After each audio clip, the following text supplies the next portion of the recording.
Good morning everyone! Andito na naman tayo sa kusina. So magluluto po ako ngayon para sa aking mga amuhan. Ayan o.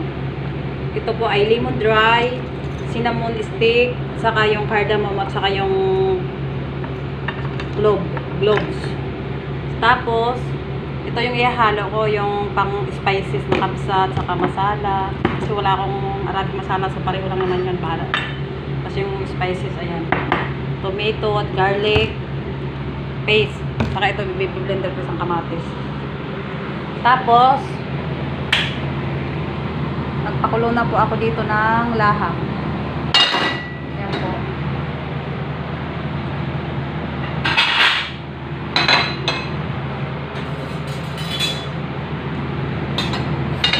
Ang init.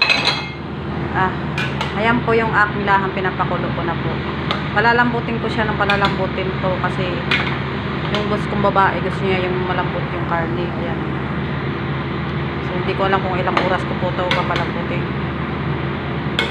Ang gagawin ko dito pag lumambot na, itapon ko sa sabaw kasi para malis yung lansa. Tapos ang gagawin ko dito, magigisa ako, ihalo ko to sa kanin. Mamaya po papakita ko sa inyo. Pinaghati-hati ko to medyo maliit kasi para mas mabilis kung medyo maliit. Malaki nga ito konti. Malaki ang konti. Pero okay lang yan. Hindi ko alam kung mabilis ito lumambot. Minsan kasi may karning tagal. So okay lang yan. Take time naman tayo. So dadagdagan ko pa ito ng tubig. Kulang pa itong tubig. Dadagdagan pa natin. Para mas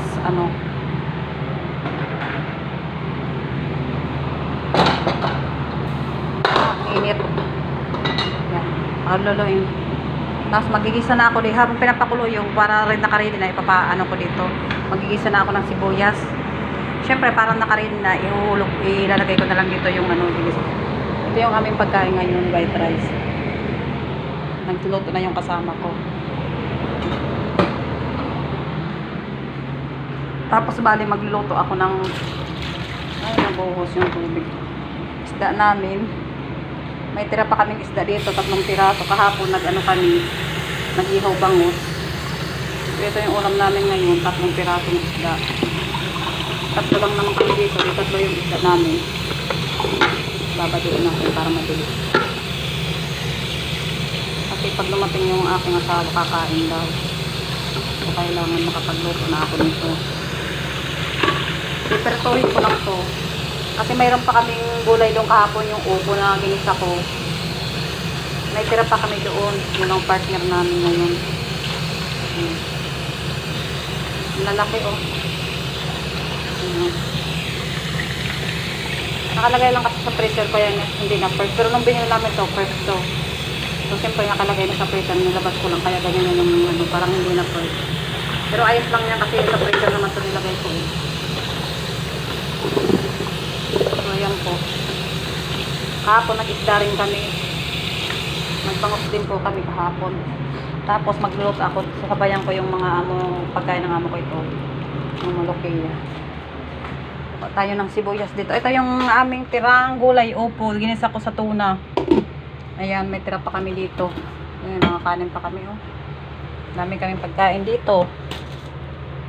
Tapos tayo ng sibuyas. Mag-ano tayo. Sakto lang. Mahal kasi yung sibuyas ngayon sabi ng asawa ko. Kaya kailangan tipid-tipid tayo. Ito. Hindi na siguro po. Isa. May bigas nila Ginabad ko na. Yan. Ang gagawin natin, magbe-blender muna ako ng kamatis. Panghalo ko dito sa panghalo ko dito sa akin kasi magagawa pa ako ng i-blender ko dito yung yan okay man. Ito bawang na to, pinabili ko na sa asawa ko ngayon para hindi na ako ang bango. Yan lang ilalagay ko mamaya. Yan. Oh yes. Ayan sa akin. gagawin natin. Magkakata na tayo ng sibuyas. So, yun lang po for today. Thank you.